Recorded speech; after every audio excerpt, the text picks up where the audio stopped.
I'm going to keep my computer off because I'm not feeling 100%, but also my 3-year-old is home. She's sick. And so she's right here. So um, she's just kind of resting, and you might hear her in the background, but I taught the previous class without much interruption. And so I'm just gonna go with it. I mentioned through announcements that, I didn't expect a ton of people to show up because of spring break, which I get, and I'm glad you're here. And so I'm recording. I said I would see if I got any objections to my recording, but I didn't, so I am recording. And I'm just gonna kind of like, my goal for today is to walk us through Alan Bloom, The Closing of the American Mind. And it's pretty simple stuff. It's more of this post-liberalism unit. Again, liberalism meaning smaller liberalism. So the tradition that we see originate with Locke and Hobbes and Rousseau, though with some modifications, where we are dealing with the sort of tradition of individual rights, individuals being centered over community, and the idea of sort of the primacy of liberty. And Alan Bloom isn't an anti-liberal or a post-liberal in the way that Deneen is, for example. He is more someone who is trying to retrieve what he takes to be the kernel of what liberalism is. And a lot of that kernel is the idea of the liberal tradition as something that makes us free. And freedom, like I mentioned, in the liberal tradition, this is a sort of political priority. The idea of the autonomous self who, thank you, baby, who can determine what one does insofar as it doesn't interfere with the rights of others. But there's another meaning of liberal that is a part of this tradition. And this is in some ways a meaning that is more primary, and also like not it hasn't developed in the same way that other understandings of liberal have. And that is in the idea of the liberal or liberty, thinking of it from the perspective of the liberated, of the freed. And this means not just the politically enfranchised, right, but the sort of intellectually or spiritually, not spiritual in the religious sense, but spiritual in the sense of like the human spirits, or freed from things that might hold us back. So like freed from ignorance, freed from, I think in some contexts you say free from like compulsive behaviors. It's being liberated, right, from a sort of shadow world, or sort of part truths or non-truths to understanding, right?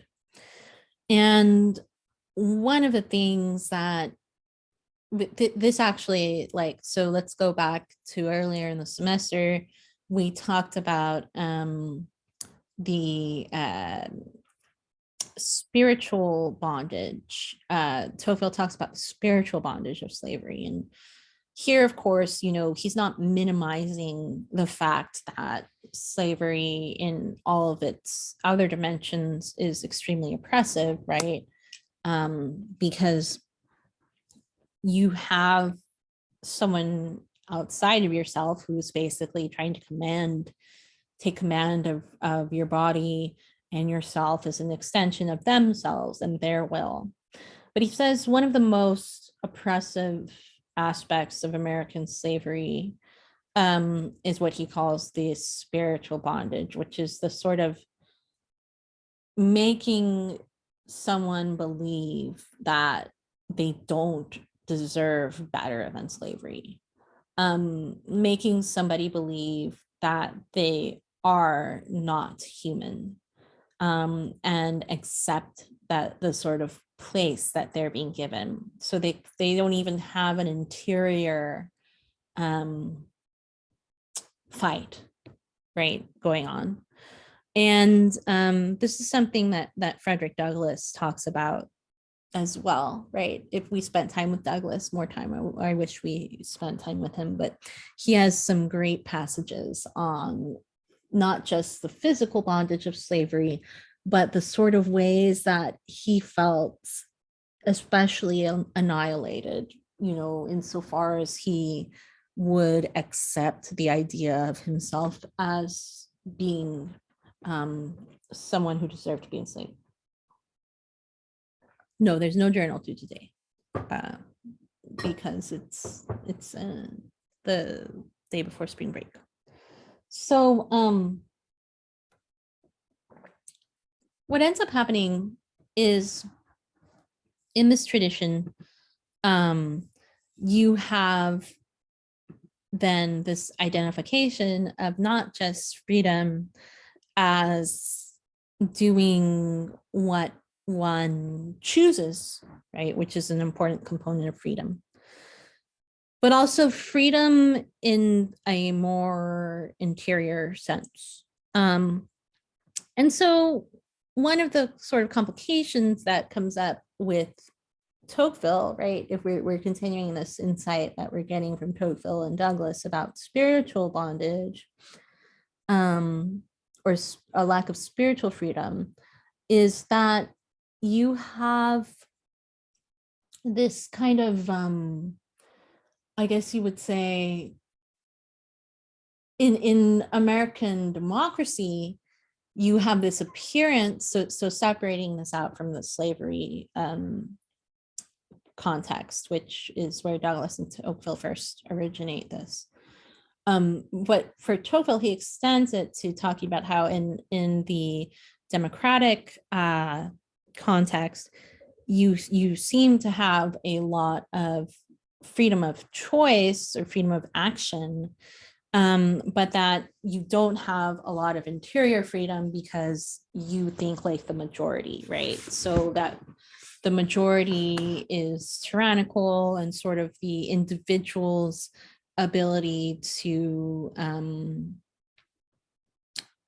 explore or have different opinions from the masses, it gets underdeveloped, not because you're being enslaved, but because this is the sort of telos or teleology of democracy. Okay, so Bloom is basically engaging in this tradition, and much closer to our time.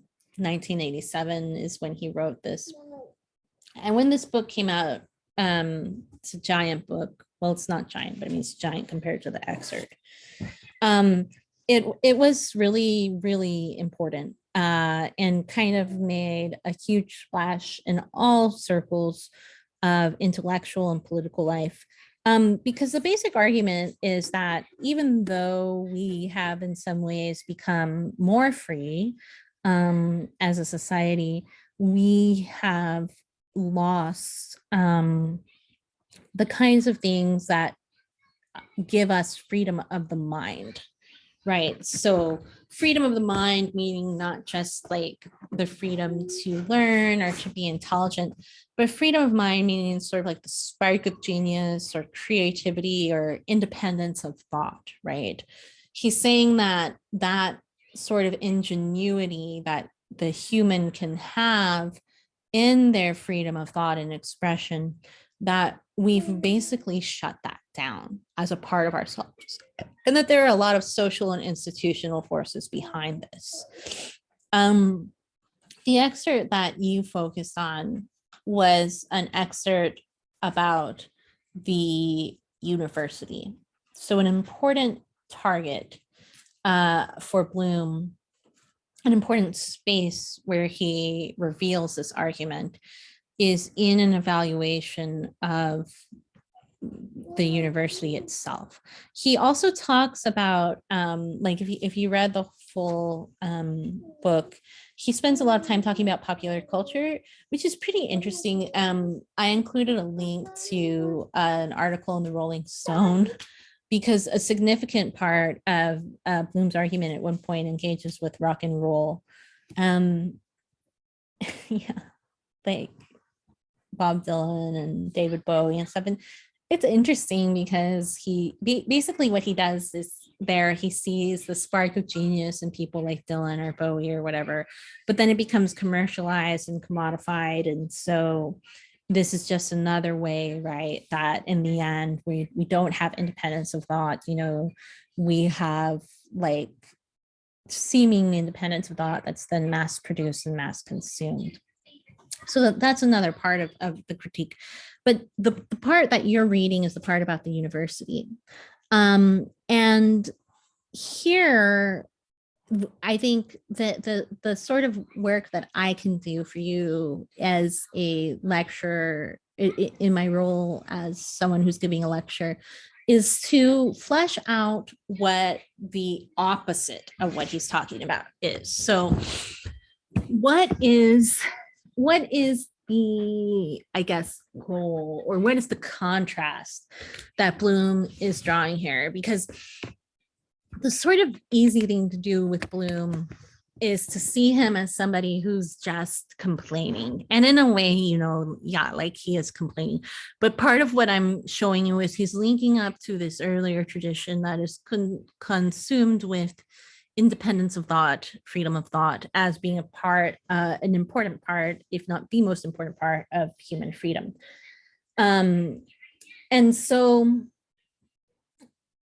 what he's doing here is he's looking at the contemporary university. This is the university of the late 80s. And he's comparing it to what real freedom of thought involves. And so I guess one important piece of the puzzle, one important part of the context is that he ultimately settles in the University of Chicago, which is like one of the best universities in the nation and probably in the world. It is known for its liberal arts education. It's known for being this sort of space where students who are really serious about the intellectual life come, and not only do they go there, but then the sort of curriculum and structure of the degree is set up in a way that is supposed to encourage or maximize their learning. So this probably sounds very general and non-specific, but let me give you an example. So in a lot of degree programs, what you would see is that you come in to university and you have some basic stuff you got to do just as a student that everybody has to do. But then you get a chance to choose a specialization, and the specialization is normally attached to a career, right? You're training for a particular career. And then in that specialization, you go from the basic building blocks of that specialization to getting to pursue electives in that specialization. And by the time you graduate, the idea is that you are ready to enter the professional world, having completed all of the essential parts of this specialization. In a lot of ways, and this is not a bad thing, but in a lot of ways, it's a model of a university that is modeled after the trade school, right? Like if you go to trade school um, to be a hairdresser, my sister did that. So, for example, you go, you learn basic skills, and then from there, you learn more complex skills, and then you specialize into parts of hairdressing that or cosmetics that you were going to be interested in being hired in, right? And that's kind of the norm. Um, that's the way I think that most of us think about college, and definitely how, I've thought about college too. Um, so what is Bloom talking about? What is his contrast? Well, I guess the best way to use the contrast is to talk about his um like teaching at the University of Chicago, and primarily, like especially in this one part of the school called the Committee on Social Thought, which is a really elite program. I one of my first jobs was working for a married couple that had gotten their PhDs through the Committee on Social Thought, and it's a very like rigorous program. It's really elite, but I mean, you can find that at tons of universities.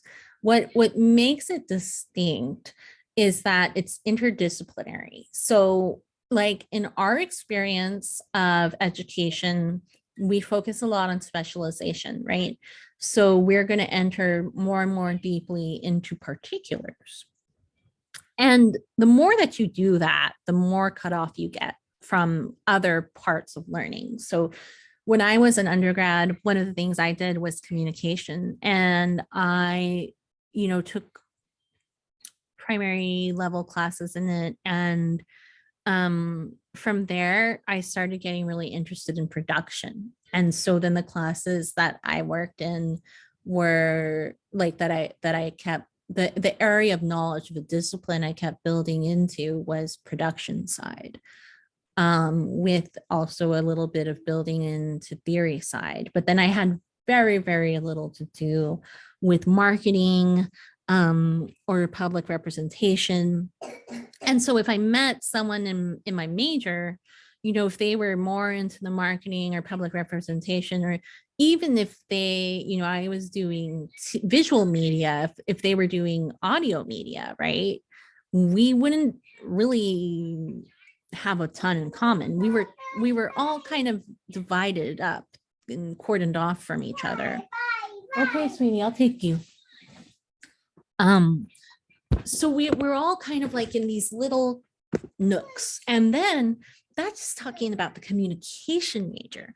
That's not even talking about like my friends who are taking chemistry, or my friends who are taking history, right? And then in the history, I got my friends who are doing medieval history, and I've got my friends who are doing ancient Greece, and then I've got some friends who are doing like World War II, like, and then focusing in on World War II, and then distinguishing between, during the Western front of World War II and then during the Eastern theater. And this is the nature of contemporary education. At the University of Chicago, where Bloom is coming from and kind of what's his model, you don't have those sharp separations. So you're expected to have facility with the different subfields, and not just to have facility with them, but to bring them into dialogue with one another, so that when you're learning and when you're studying, you're fleshing out your view of the world, the disciplines are not in these little corners, right? It's more like a interwoven, colorful tapestry. So it's really different. And one of the reasons he thinks that Americans are closing our mind, so to speak, the way he puts it. Another way to say it would be a way he thinks we're becoming less free, especially intellectually less free, is by having these sharp distinctions, right? Because then when we look at the world, we look at the world from the perspective of our specialization. But to truly be free in the world, in the sense of truly understanding it, you can't be a specialist. You need to be a generalist, right? Um, and to see things as a whole instead of just as parts. So that is sort of the positive example that he's holding out as his point of contrast. That is his model, or his sort of way of encouraging you, or encouraging us to think about the life of the mind. Let me go ahead and share my screen.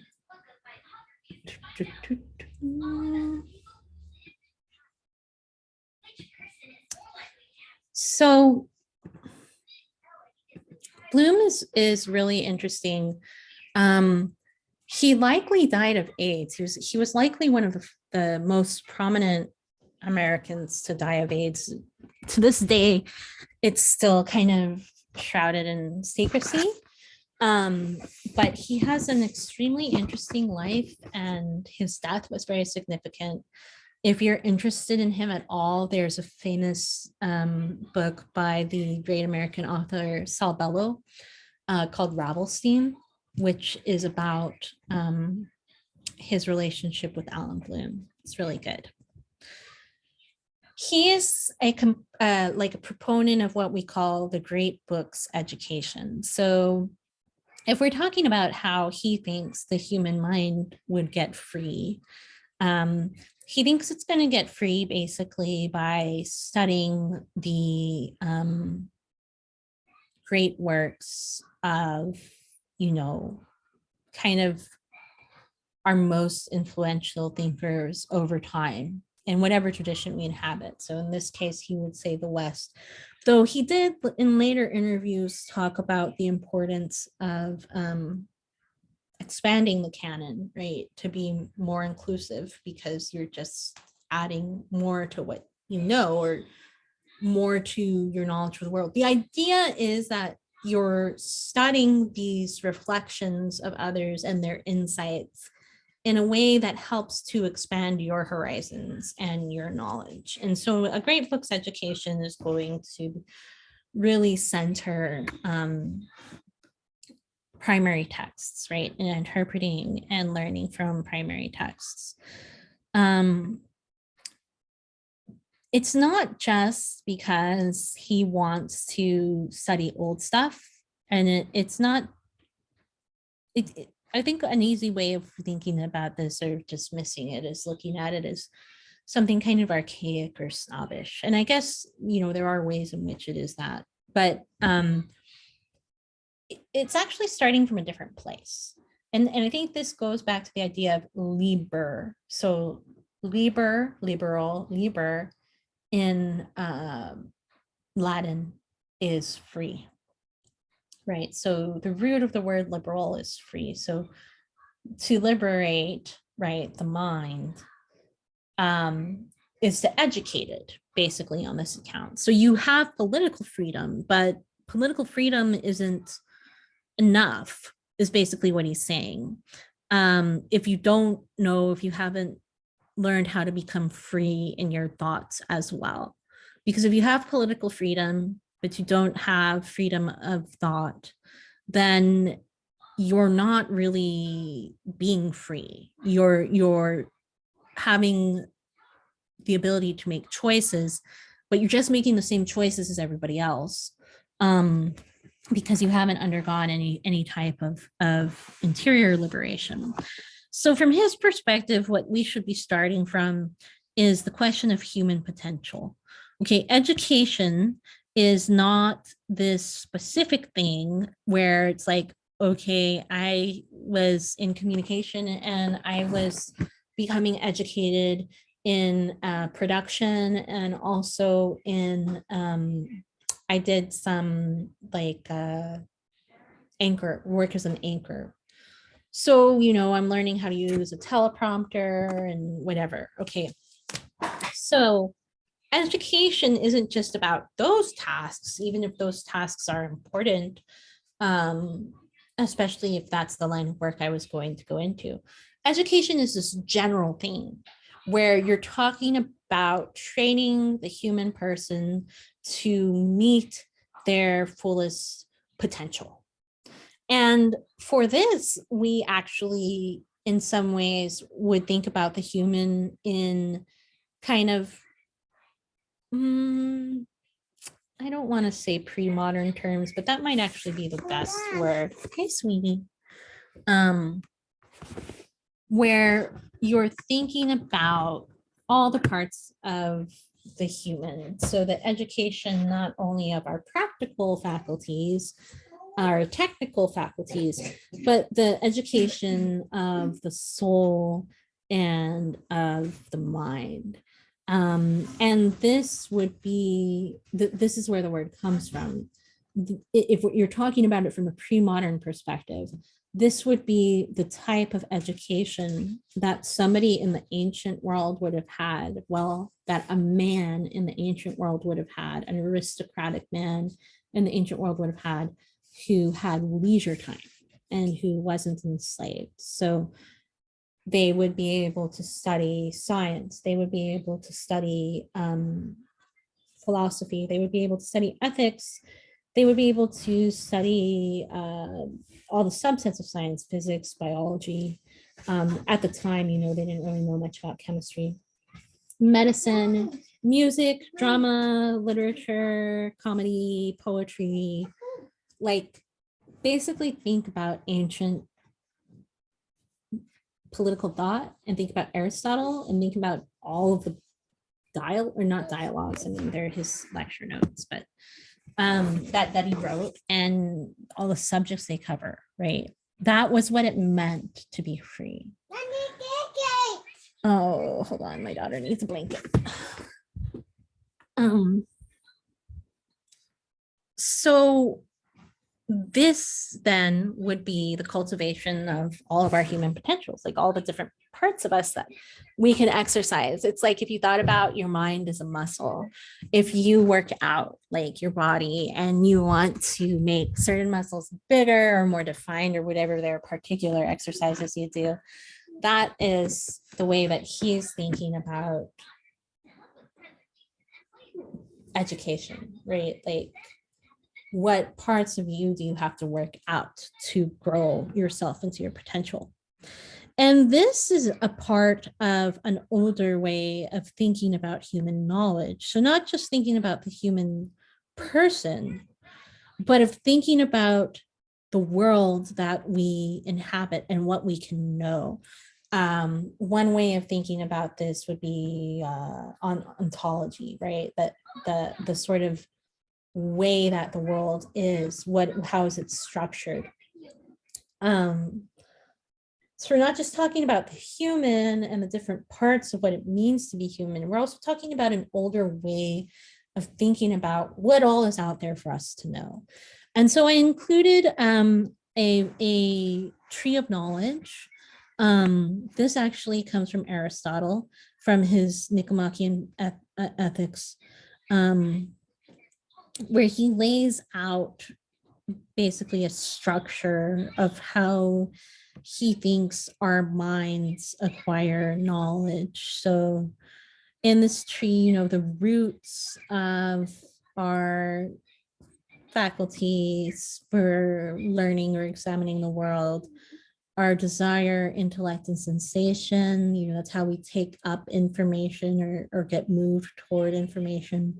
Reason then is composed of different parts, like art, techne, that means technical knowledge. So like when I talk about production values or something like that, it could be a techne.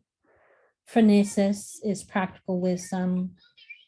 That's thinking about the way things that they could be, not necessarily how they are. So it's making choices between different viable options. Like practical reason is looking at a situation on the ground and saying, I could take things in this direction, I could take things in that direction or that direction. Okay, the wisest course of action will be direction X, or a combination of direction X and Y. These are parts of what we call the calculative faculty of the soul. And then scientific faculty, that's a theoretical faculty, that's the unchanging. So practical knowledge is that which can be different. Theoretical knowledge can be different. So like geometry, you know, how many degrees is a circle, right? How many degrees is a half circle? Those things aren't going to change. And those connect to dianoia, certain kind of knowledge, and then the calculative faculty connects to Sophia, wisdom. Okay, anyways, that's just one older way of thinking about knowledge and the human soul that was important and that Bloom is alluding to. Here we have the Arbor Scientiae, which is the tree of knowledge. This is a medieval like depiction of the human faculties and then the different spheres of knowledge that we can branch out into. I included a link to this. Let me see. There was one I had here. And oh yeah.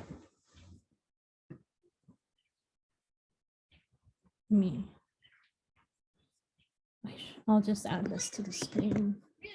I thought it was more clearly this here. There you go.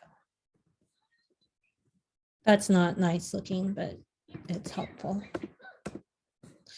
And so this particular division of knowledge focused on the difference between our roots again, and then sort of the transcendence, the relation between the transcendent principles and then the principles of art and distinction. And this, again, is a way of dividing up the world that has to do not just with the knowledge in the world, but the way that our mind interprets it, right? So looking for difference, looking for concord, looking for the beginning, the middle, the end, the majority, the minority, what is equal, okay? So that is another sort of way of discussing both the nature of knowledge of the world and the nature of our own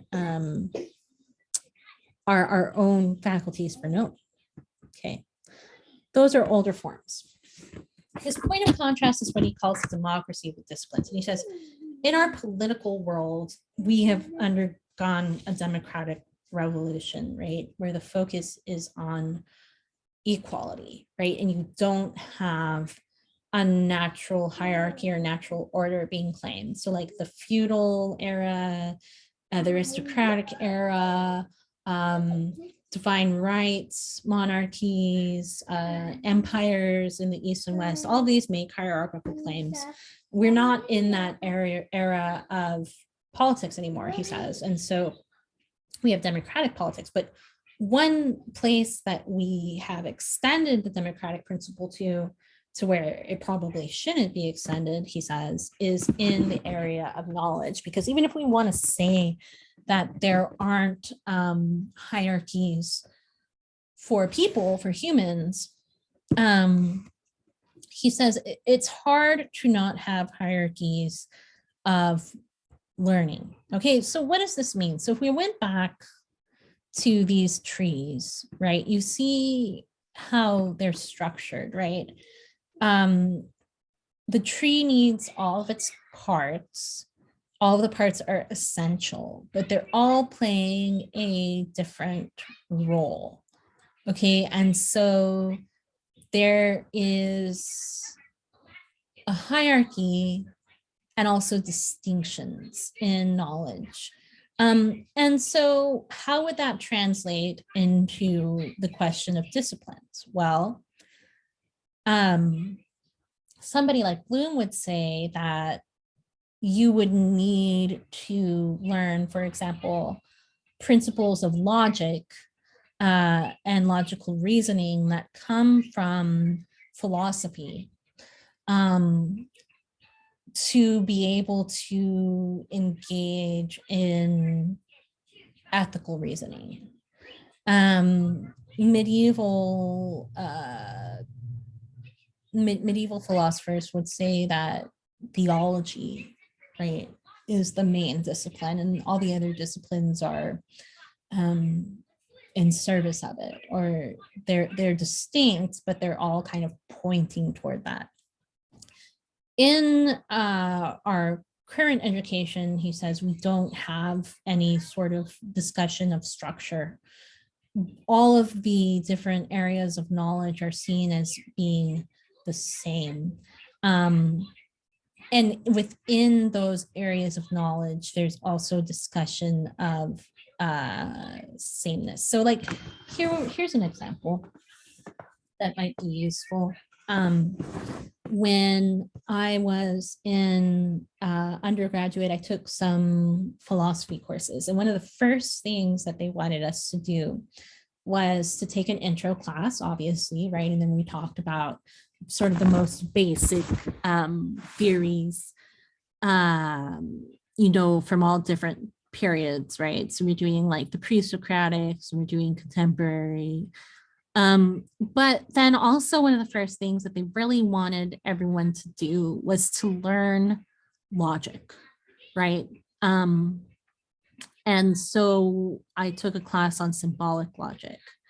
And that was one of the first things I had to do. It was a 2000 level class. So it's kind of like the second block. And it wasn't that, that's more important than, for example, when I took contemporary political philosophy, but it's primary. It comes before it, right? I couldn't really, on their account, I couldn't make sense of the stuff I was going to read in contemporary political philosophy. I was going to have trouble following the arguments, reading Heidegger, reading Derrida or whatever. Before I get there, I need to sort of start somewhere earlier. And that is in the realm of logic, which is going to refine my ability to reason and make distinctions. So if that's the case, then in the hierarchy of learning, it's not that it's higher or lower, but logic is more essential. In fact, it would be most essential. And he says, now when we're in the university system, we don't have those kinds of distinctions. And he compares it to almost a poorly run democracy. Like, what if you had a democracy, but you didn't have any concept of citizenship? So like you had people come to Greenland to vote who never lived in Greenland and didn't care about what happened in Greenland. They just showed up once a year to vote because they wanted some natural resources that were there or something, right? So there's no sort of prerequisites, basically, is what he's saying. And what ends up happening isn't just this problem of being confused, right? Or being too cordoned off from each other, like being in these different bulwarks. My friend's doing OChem, it's going to have a really different experience than my friend who's in molecular or whatever, right? But it's not just that is the problem. What he says it actually does for the student, the young student, who's coming, they're learning, they're excited about their life and their future. And they're also kind of confused. They're like, what am I going to do with my life? This is the age where you're like looking for a purpose. And he says, and then they get there and they get to school. And basically it's like being in a cafeteria where, you can get some mashed potatoes, you can get some macaroni, you can get some stir fry, you can get some cheesecake, you can get some, flaming hot Cheetos, you can get some pizza, you get some fish, you get sushi, right? And then you walk away, you have this plate with all this stuff on it, then you eat it all and you get sick. Okay. He says basically there's no metric for reasonable choice, which leads to the impression or the effect of spiritedness, where you just feel like, what am I doing here? This is overwhelming. I have choice after choice after choice after choice, and I don't see how it fits together. I don't see the principles by which I'm supposed to make these choices. And so in the end, the way that you wind up making your choice isn't about how to become free, like to have freedom of thought, or this interior freedom that goes back in the tradition of Tocqueville and Douglas in the American political thought. But it is to decide, okay, all of this is so overwhelming. I'm just going to choose what to do based on how much money I'll make. Right. So where am I most likely to have stability and get out? And get a job. And there's a lot that's really reasonable about that. I think Bloom is too hard on that as a sort of practical way of looking at things. But if you're looking at it from his perspective, then, you know, if your only sort of criterion of how you decide what you learn is how much money or security you're going to have, then if we're thinking about things from the perspective of liberty, liber in this older sense, you're not really learning how to think more freely. You're learning for purely instrumental reasons. And it's not that he's just saying, well, that's not how we're supposed to learn. He thinks actually that that's not going to make you happy or a person happy. If knowledge in his account and freedom of thought is a part of what it means to be a happy human. And so if you kind of cut off that part of your life, there's a part of you that will never be fulfilled. This is his concern, right? And then he thinks the professors add to this because we all are super specialized.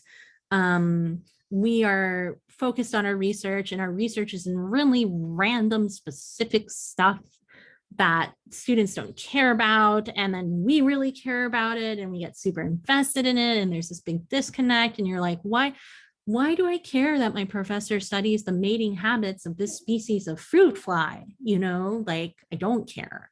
But this is really important to them, and it's driving all of their decisions, even their decisions about how much time they spend teaching me, right?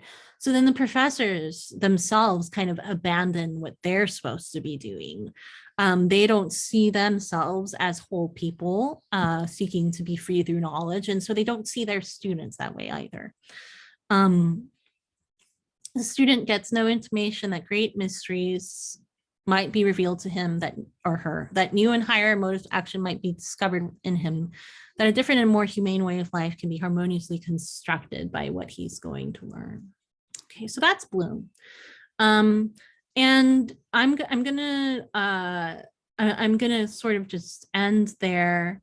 You know, this is spring break, getting ready to be started. I don't have a journal set up for you today, also because it's spring break. But I think Bloom's really interesting, and if more people were here, it would be kind of cool to hear what your thoughts are.